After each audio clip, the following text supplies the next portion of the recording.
Bueno, pues vamos a terminar nuestra serie, 12 hombres comunes y corrientes. Creo que Emilio hizo un trabajo maravilloso, mostrándonos cómo gente común y corriente como tú y como yo fue utilizada de forma extraordinaria por Dios y a través de ellos transformó al mundo. El día de hoy vamos a terminar hablando de el más despreciado de sus discípulos. Su nombre se ha convertido en sinónimo de traición. Estamos hablando de Judas Iscariote. Vamos a dividir nuestro mensaje en dos partes. Vamos a platicar primero acerca de Judas, de su vida, de lo que hizo, de por qué lo hizo. Pero luego vamos a analizar las lecciones que aprendemos de lo que sucedió con Judas. Y es muy importante que pongamos mucha atención a todas estas cosas, porque se van a dar cuenta que muchas de estas cosas que le pasaron a Judas nos pueden estar pasando a nosotros. Y si no abres los ojos, si no pones atención, puedes terminar de la misma manera que él, y eso es lo último que queremos que suceda. Entonces vamos a ponernos en manos de Dios y vamos a analizar la vida de Judas, el traidor. Padre, te damos gracias, Señor, por tu amor. Te damos gracias, Padre, porque tú a través de tu palabra nos enseñas tantas cosas que son importantes para nosotros. Y yo sé que cada uno de los que estamos aquí estamos en un diferente momento espiritual. Y por eso te pido, Señor, que nos hables a cada quien de acuerdo a lo que necesitamos escuchar. Aprovecho, Señor, para darte gracias por la vida de cada uno de los padres que pertenecen a esta iglesia, los que están, los que no están en este momento. Te damos gracias por sus vidas. Te damos gracias por nuestros padres, los que ya no están con nosotros. Sabemos que están en tu presencia, Padre. Tú escogiste a cada uno de esos padres para ser nuestro Padre y te agradecemos. Pero encima de todo, Señor, te agradecemos a ti porque tú eres nuestro Padre. Tú eres el ejemplo del Padre perfecto y quien nos fortalece para poder ser padres de familia. Así es que toda la gloria sea para ti, Señor. Guíanos a través de este mensaje, toca las fibras que sea necesario tocar y nos ponemos en tus manos, Señor, en el poderoso nombre de tu Hijo Jesucristo. Amén. Bien, voy a leer una vez más el llamado de Jesucristo a sus discípulos en Lucas capítulo 6, versículos 12 al 16. Dice: por aquel tiempo se fue Jesús a la montaña a orar y pasó toda la noche en oración a Dios. Al llegar la mañana, llamó a sus discípulos y escogió a 12 de ellos, a los que nombró apóstoles. La palabra apóstol significa enviado. Entonces escogió a 12 enviados: Simón, a quien llamó Pedro, su hermano Andrés, Jacobo, Juan, Felipe, Bartolomé, Mateo, Tomás, Jacobo, hijo de Alfeo, Simón, al que llamaban el Celote, Judas, hijo de Jacobo, y Judas Iscariote, que llegó a ser el traidor. Yo tengo la esperanza de que después de haber estudiado a tanta profundidad a los otros 11 discípulos, ahora cuando van escuchando sus nombres, que haya cosas que los ayuden a verlos y a recordarlos como las personas que fueron y el ejemplo que nos dieron. Les leo otra vez este pasaje, aunque lo hemos leído toda la serie, para recordar una cosa muy importante. Jesucristo escogió personalmente a Judas. Esta no fue una casualidad. Él específicamente decidió que Judas fuera uno de sus 12 enviados. Su nombre, Emilio habló brevemente de esto la semana pasada, hablando del otro Judas del equipo. Era un nombre, es un derivado de Judá, del área de donde viene. Se puede interpretar como Dios guía. Otras raíces hebreas nos dicen que significa alabado sea Dios. Como lo interpretes, es evidente que sus papás eran creyentes, devotos, que tenían grandes expectativas para él y que creció en una casa de gente que adoraba a Dios. La segunda parte de su nombre, acuérdense que en la época de Cristo la gente no tenía apellidos. La segunda parte de su nombre nos ayudaba de una de tres formas. Algunos de ellos eran llamados de acuerdo al nombre de su padre, ¿no? Simón, hijo de Jonás, por ejemplo. En otros casos, cuando había gente del mismo nombre en pueblos muy pequeños, la segunda parte de su nombre tenía que ver con su oficio, ¿no? José el carpintero, ¿no? Si había 3 Josés, bueno, el carpintero es el plomero, aunque no había plomeros en esa época, ¿no? Pero bueno, de acuerdo al oficio. Pero la otra manera en que se utilizaba era para decirnos la región de donde procedía la gente. ¿Ustedes recuerdan cómo se llamaba Pablo antes de que se llamara Pablo? Saulo de Tarso, ¿no? Así nombraban a la gente. Bueno, en este caso, eso es lo que Iscariote significa. Iscariote es una palabra hebrea formada por dos vocablos. El primero es ish, que significa hombre, y el otro es Keriot. Keriot era una ciudad al sur de Judea muy pobre.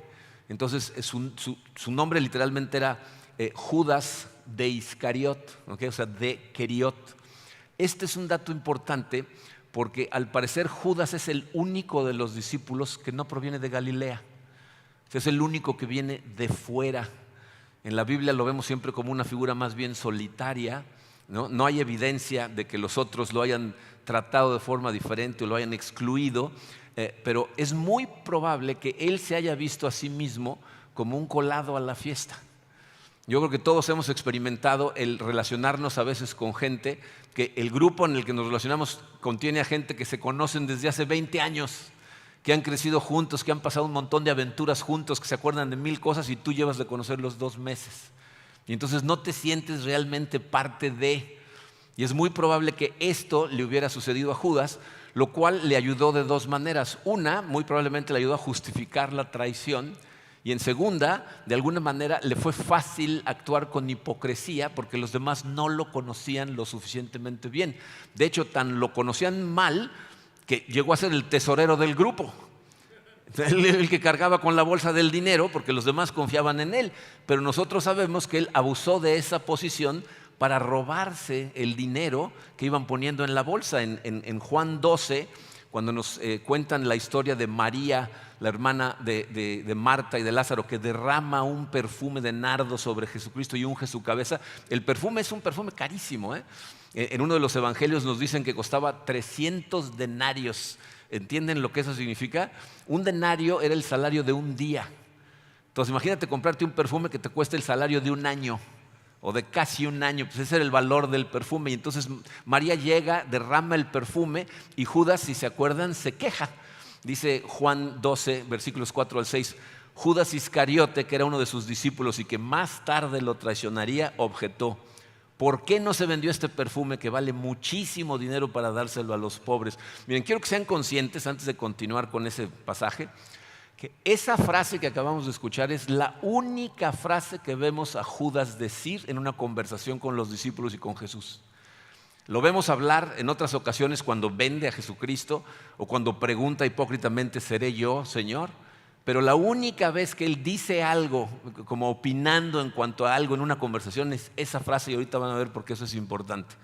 Pero nos dice Juan, dijo esto no porque se interesara por los pobres, sino porque era un ladrón y como tenía a su cargo la bolsa del dinero, acostumbraba a robarse lo que echaban en ella.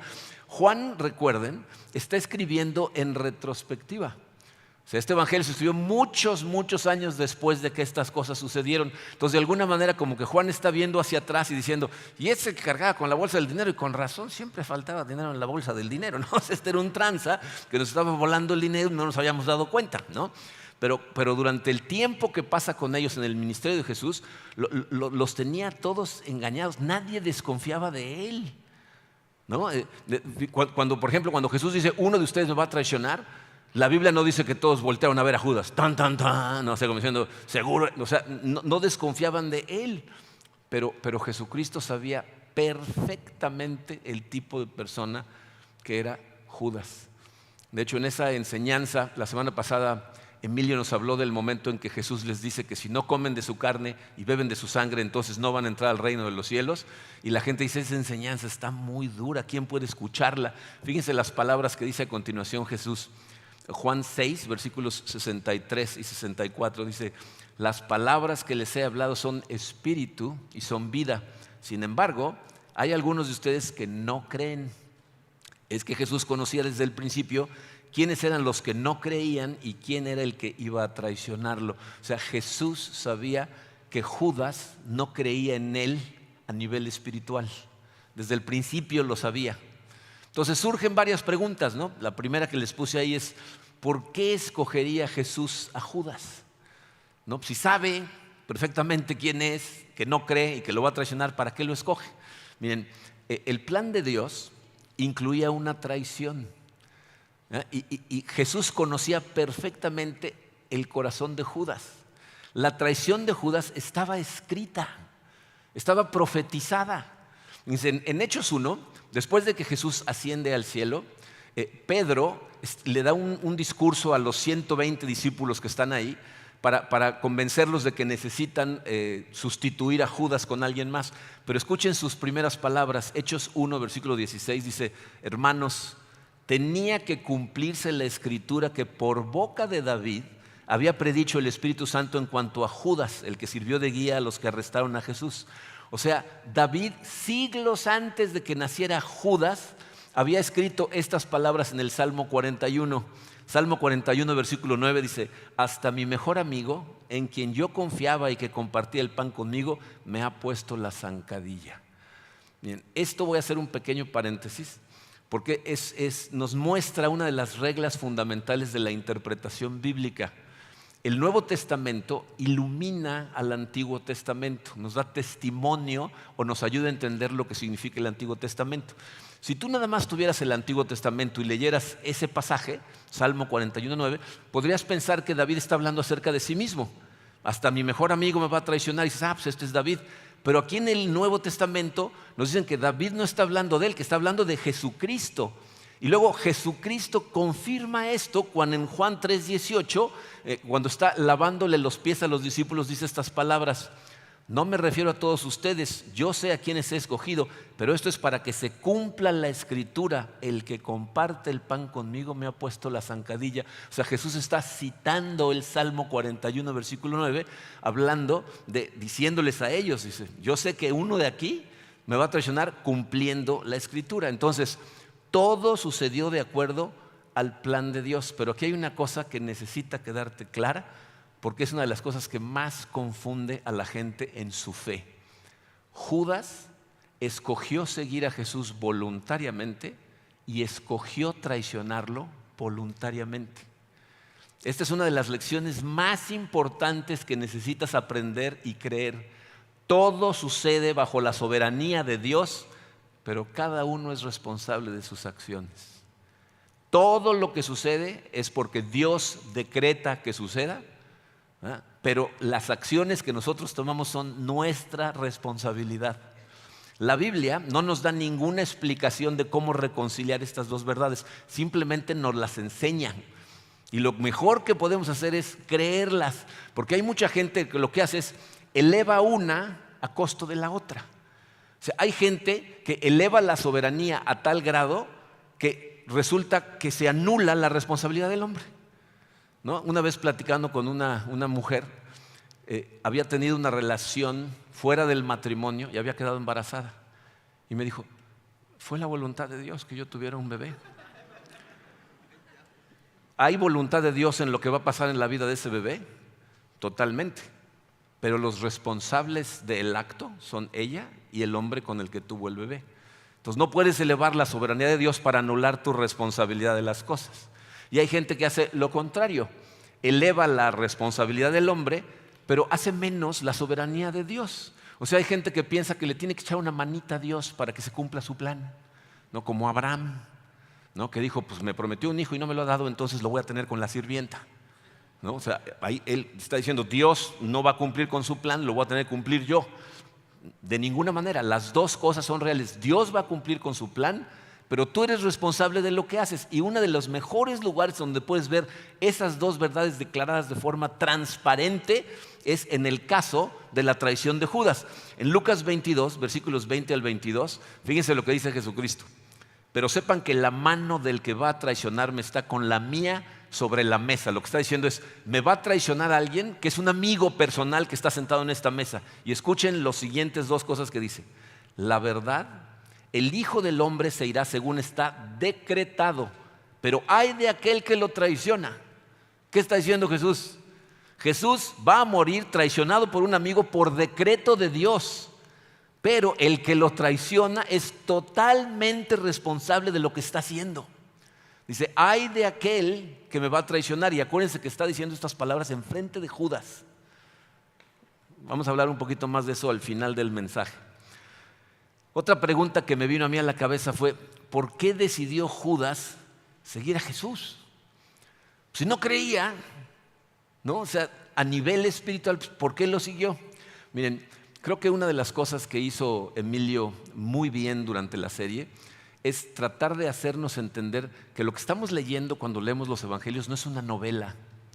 No estás hablando de personajes que un autor escribió y te dijo lo que van a hacer. O sea, estas eran personas de carne y hueso que tenían emociones, que vivieron circunstancias, que los llevaron a tomar decisiones que en algunos casos fueron muy buenas y en algunos casos, como el de Judas, fueron muy malas.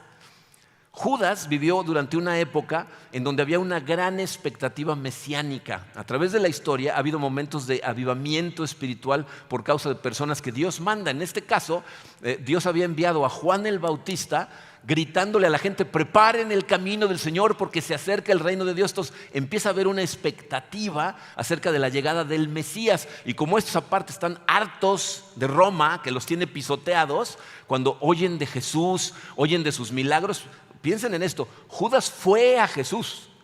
O sea, Jesús escogió a sus discípulos de la gente que tenía ahí, pero Judas viajó de donde vivía a donde estaba Jesucristo para ver lo que estaba sucediendo, a ver si esto era lo que realmente pensaban que era. Y seguramente cuando vio los milagros, cuando oyó las enseñanzas, se ha de haber convencido, como los otros 11, de que este es el bueno. Y como los demás, abandonó todo en la vida lo que estaba haciendo y empezó a seguir a Jesús. Incluso cuando la gran mayoría de la gente dejó de seguir a Jesús, ¿se acuerdan? Cuando dicen: esta enseñanza es muy dura y casi toda la gente se va. ¿Quiénes se quedan? Los 12, incluyendo a Judas. Lo cual significa que Judas estaba dispuesto a dar su vida por Jesús, pero también es evidente que nunca le dio su corazón. No le dio su corazón. Es muy probable que Judas fuera un joven patriota que odiaba al imperio romano y lo que esperaba es que Jesús derrocara ese imperio y restaurara a Israel a la grandeza que tuvo cuando el rey David era el rey.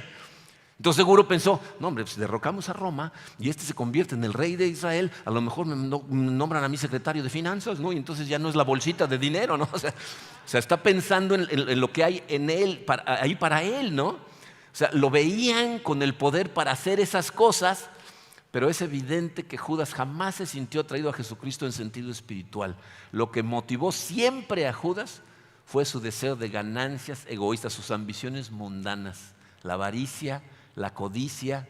Él no estaba interesado en el reino para gloria de Dios, ni siquiera en su salvación, sino en qué podía obtener para beneficio propio. Por eso siguió a Jesucristo.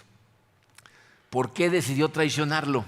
Miren, hay dos teorías con respecto a las razones de la traición. Por un lado, es posible que la decepción de no ver a Jesucristo hacer lo que él esperaba lo llevara a traicionarlo. Esto es algo que le pasa a mucha gente. Mucha gente que está persiguiendo a Jesús pensando que Jesús va a hacer algo por ellos, y cuando no sucede lo que ellos están esperando, ¿qué hacen? Lo traicionan. O sea, lo abandonan, regresan a vivir la vida que vivían antes.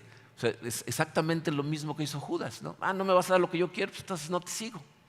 Para Judas, cuando se da cuenta que no hay poder, no hay riquezas, no hay lo que él está esperando, pues en su mente pudo haber pensado: pues por lo menos una lana, a ver qué saco de esto, ¿no? Le he invertido 2 años a seguir a este individuo, pues a ver si por lo menos puedo recuperar algo. Y entonces en Mateo, les dije que había un error de dedo en el programa, es Mateo 26, 14 al 16, dice: uno de los 12, el que se llamaba Judas Iscariote, fue a ver a los jefes de los sacerdotes: ¿cuánto me dan? Y yo les entrego a Jesús. Ahí está Judas en una frase: ¿cuánto me dan? No, si se los entrego, ¿qué gano yo? ¿No? Les propuso. Decidieron pagarle 30 monedas de plata. Y desde entonces Judas buscaba una oportunidad para entregarlo. ¿Saben qué cosa es muy triste? En Éxodo 20 están los 10 mandamientos. Éxodo 21 es un capítulo en donde Dios le da a Moisés otra serie de reglas en cuanto a cómo tienen que interactuar entre ellos los israelitas. Y entonces les dice reglas como: si tú sin querer matas al animal de tu vecino, entonces le tienes que pagar tanto; si le haces algo al esclavo del otro, etcétera, ¿no? Y hay un versículo en Éxodo 21, 32 en donde dice: si el toro de una persona mata al esclavo de otra, el dueño del toro le tiene que pagar al otro 30 monedas de plata. O sea, vende a Jesucristo por el valor de un esclavo. Eso es todo lo que le dan. Y Judas dice, pues por lo menos esto. Y entonces lo vende. Esa es una teoría, que la decepción lo llevó a venderlo. Por otro lado, hay expertos que piensan que lo que Judas estaba tratando de hacer era empujar a Jesucristo a tomar acción.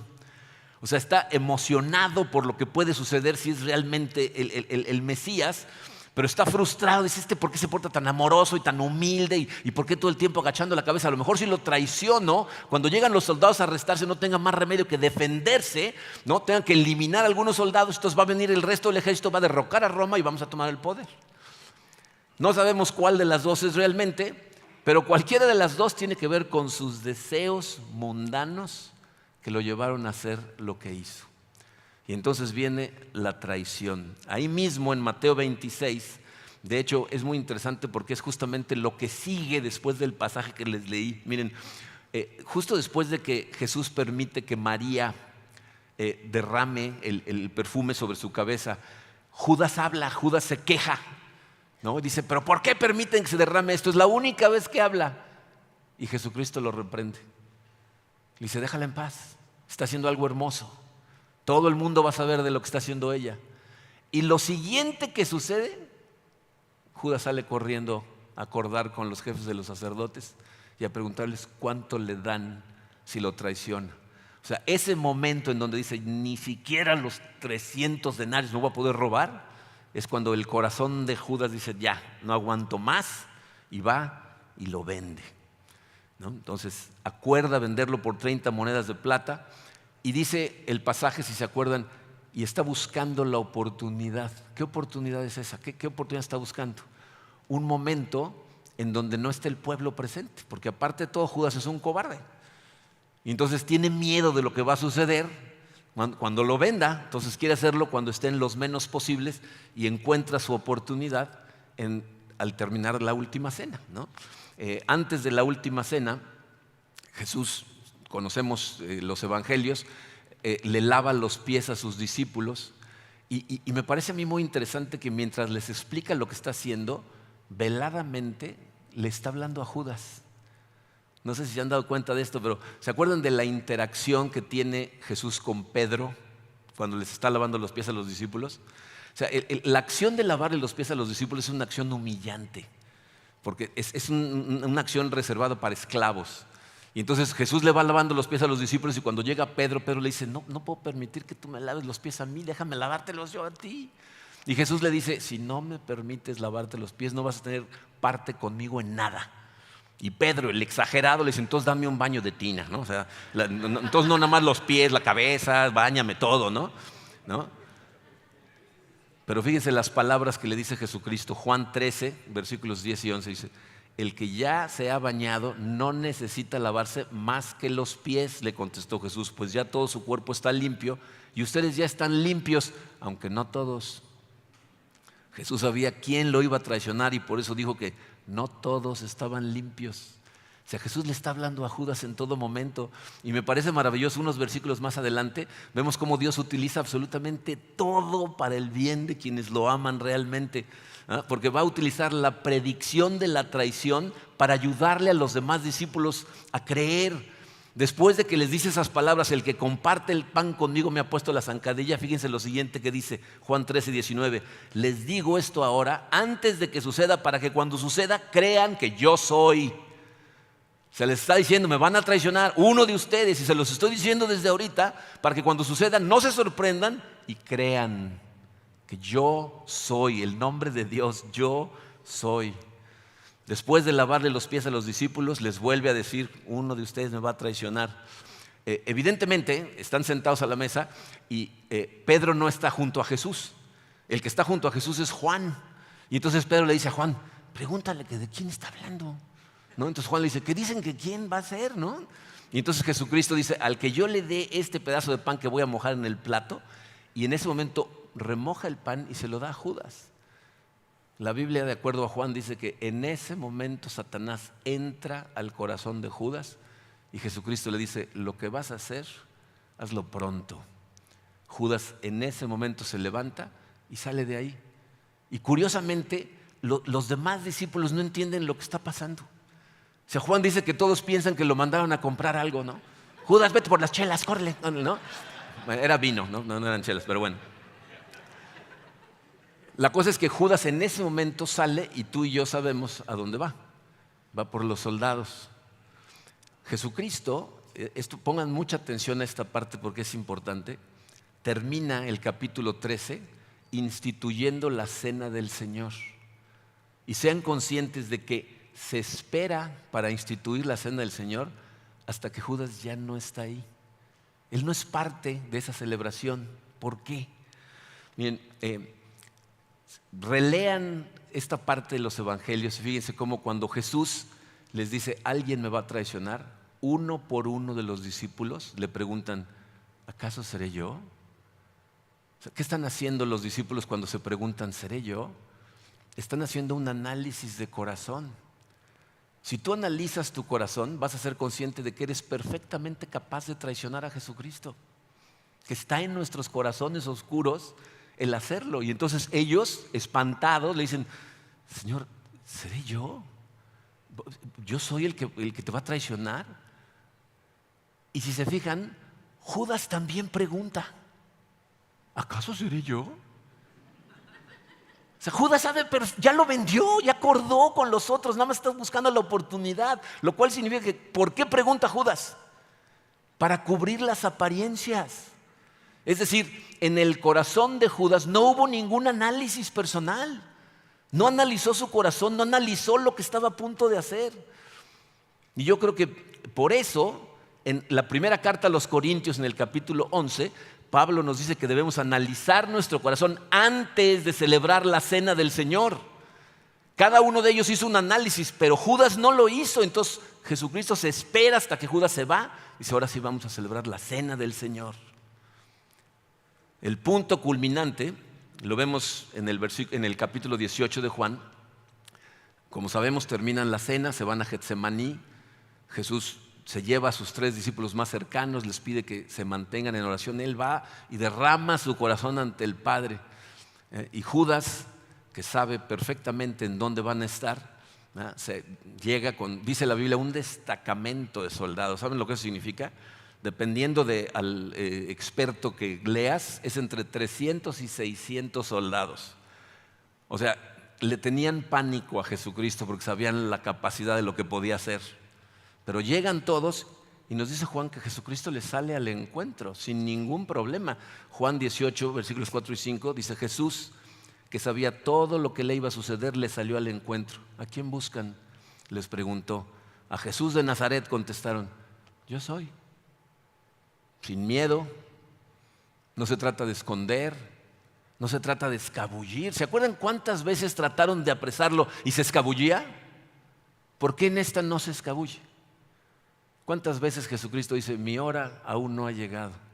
Pero en este momento lo que está diciendo es, mi hora ha llegado.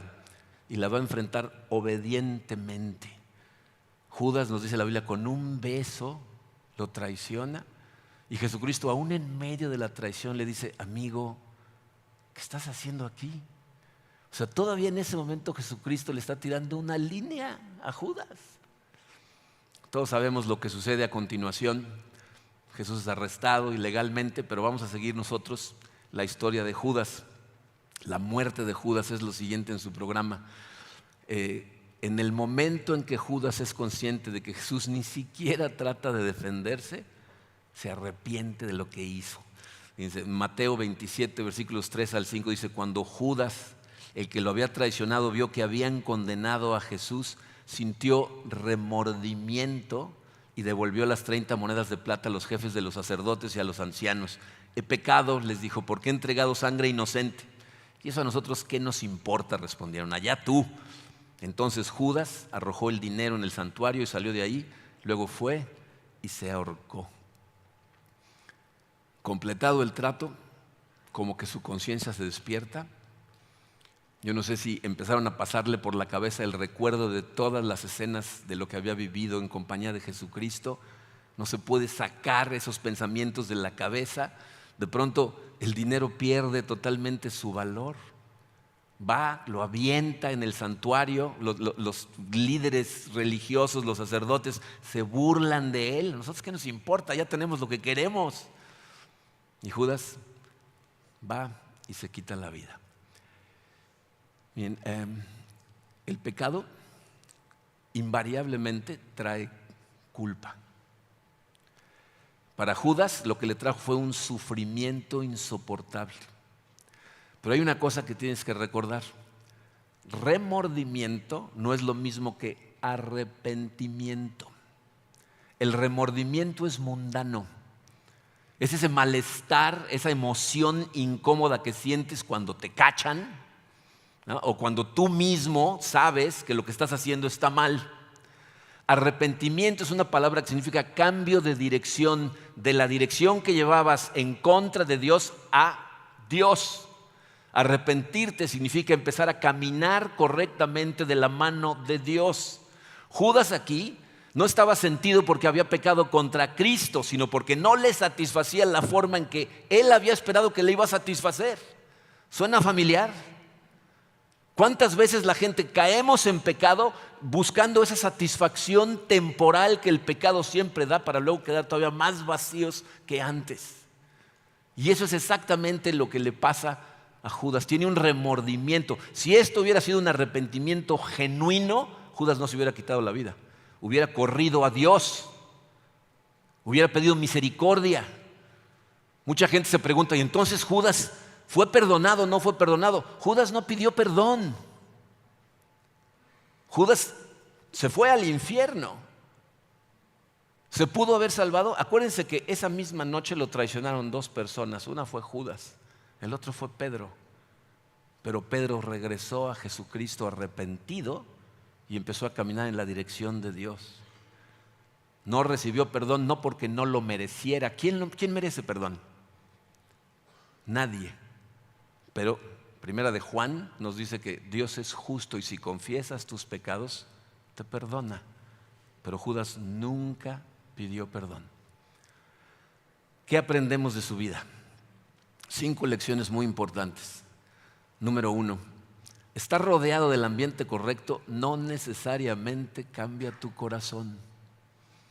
Estar rodeado de cristianos no significa que eres cristiano. Imagínense, miren, la historia de Judas es el más grande ejemplo de oportunidades y privilegios desperdiciados. ¿Se imaginan haber caminado 2 años con el Maestro, con el Señor? Recibir enseñanzas personales, pasar tanto tiempo con Él. Judas pasó todo ese tiempo con Él, lo vio hacer milagros, oyó sus enseñanzas, vio el amor con el que trataba a los pecadores. Pero haber pasado todo ese tiempo con ellos no cambió su corazón. Entonces, ¿cómo se aplica eso a nosotros? Tú puedes haber nacido en una familia cristiana, puedes venir todos los domingos a la iglesia y si no pones tu fe en Jesucristo y le permites a Dios reinar en todas las áreas de tu corazón se va a quedar exactamente igual. Judas siguió siendo el mismo desde que empezó hasta que terminó su vida. ¿Por qué? Segunda lección, un corazón endurecido nunca se da por aludido. Miren, Judas tuvo una cantidad de oportunidades para volverse de su pecado. Escuchó muchos llamados de Cristo urgiéndolo a no hacer lo que estaba planeando hacer. Piensen en cuántas de las lecciones que dio Jesucristo se aplicaban a él. Judas oyó hablar del mayordomo infiel, del que abusaba de los recursos de su amo, ¿no? Oyó hablar del amor al dinero, oyó mensajes contra la avaricia, ¿no? Contra el orgullo. Incluso, fíjense, en Mateo 26, Jesús habla del dolor que va a venir para el que lo traicione. O sea, le está hablando a él. Pero Judas nunca fue consciente de que le estaba hablando a él. O sea, no se dio por aludido ni una vez. Y no saben lo común que eso es en la iglesia. Que muchas veces la gente que más necesita escuchar el mensaje no se da por aludido. No piensan, ¿cómo no vino Pedro? Necesitaba haber escuchado esto. O sea, no se dan cuenta que nos está hablando a nosotros. Y miren, a lo mejor piensas que el caso de Judas es un caso extraño, un caso raro. Una persona que estuvo tan cerca de Jesucristo y que luego lo traicionó. Pero no es lo que hacemos todos cada vez que pecamos? ¿No estamos traicionando a nuestro Rey? ¿Haciendo algo que sabemos que va en contra de su voluntad? Por eso, el apóstol Pablo en 2 Corintios 13:5 dice estas palabras, dice: examínense para ver si están en la fe, pruébense a sí mismos. ¿No se dan cuenta de que Cristo Jesús está en ustedes a menos que fracasen en la prueba? ¿Escuchan lo que está diciendo Pablo? Está diciendo, necesitas comparar constantemente la forma en que estás viviendo la vida con la manera en que la Biblia dice que debes de vivirla. Porque si analizas eso y te das cuenta de que no lo estás haciendo, estás fracasando en la prueba, lo cual significa que Jesús no está en ti. Dice, no te das cuenta que Jesús está en ti a menos que fracases en la prueba. ¿Cuál es la prueba? Analizar tu vida, compararla con la Biblia, arrepentirte si vas mal. O sea, cambiar de dirección si estás viviendo de forma equivocada. Un corazón endurecido ni cuenta se da que el mensaje es para uno. Número 3, su vida nos enseña el gran peligro de amar al dinero. Estuve debatiéndome en cómo poner este punto. No sabía si ponerlo así como se los puse o poner el gran peligro de mantener un pecado todo el tiempo secreto. Porque este fue el problema de Judas. Él tenía un amor al dinero, una avaricia que nunca sacó a relucir. El amor al dinero, Pablo nos dice que es la raíz de toda clase de males. Y la vida de Judas es un testimonio perfecto de ese problema. Miren, no hay ni la menor duda de que los discípulos de Cristo rápidamente se dieron cuenta de que Él era el Mesías, y tampoco hay duda de que al principio todos tenían ciertas expectativas que no eran muy espirituales, que digamos, ¿no? Todos querían los lugares principales, ¿no? Cuando los hijos del trueno van y le piden que quieren reinar con él en los tronos más importantes, los demás se enojan, pero no porque lo pidieron, sino porque también los querían ellos. Todo el tiempo están discutiendo quién es el más importante, quién va a ser el líder. O sea, sus expectativas al principio son igual de pecaminosas que las de Judas. Habían dejado las cosas, pero para ser recompensados, que es el caso de mucha gente. O sea, la gran mayoría de la gente, no toda, pero la gran mayoría acuden a Dios cuando algo está mal en su vida. Y entonces vamos a Él y decimos, Señor, vengo a ti porque yo sé que tú vas a arreglar mi matrimonio, a enderezar a mis hijos, ayudarme en mis finanzas, regresarme la salud mía o la de... ¿no? Muchos vamos a Dios con eso. Así empezaron también los otros 11 discípulos. ¿Cuál es la diferencia? Los otros poco a poco empezaron a captar la idea de que el verdadero Mesías no venía a ser lo que ellos esperaban. Aceptaron las promesas bíblicas que eran superiores, espirituales, que Jesús les estaba demostrando. Y entonces poco a poco su amor por Cristo se convirtió en algo mucho más poderoso que sus ambiciones terrenales. Recibieron sus enseñanzas sobre el hecho de que el reino del que Jesús hablaba era un reino espiritual, y con gusto se convirtieron en participantes de ese reino. Judas siempre siguió amando el dinero, amando algo que tiene que ver con esta tierra.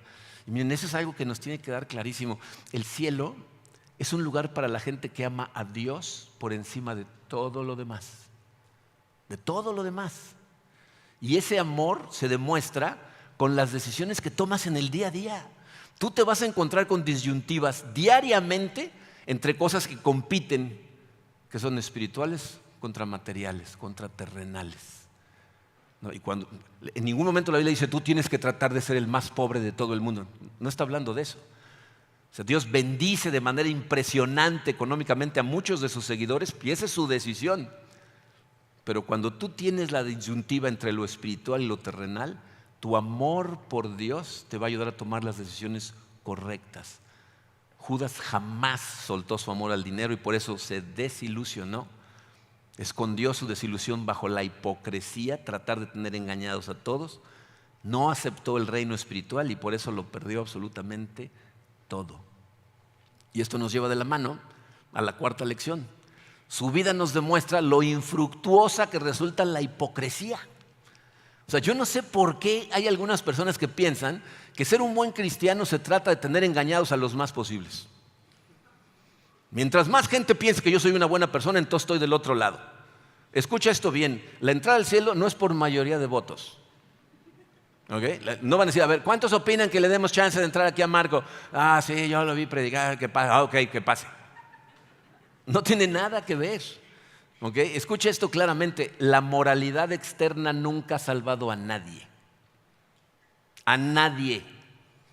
O sea, que tú por fuera te veas muy bien como los fariseos, no te sirve absolutamente de nada. Lo más importante es que tú aceptes verdaderamente a Cristo como tu Salvador, tengas una relación profunda, continua, consistente con Dios que se demuestra en la transformación que va teniendo tu corazón. Por eso el que sabe si lo estás siguiendo realmente o no eres tú, no yo. Tú sabes en dónde está tu corazón, tú sabes qué ama tu corazón, qué te atrae más, si Dios o las cosas de este mundo.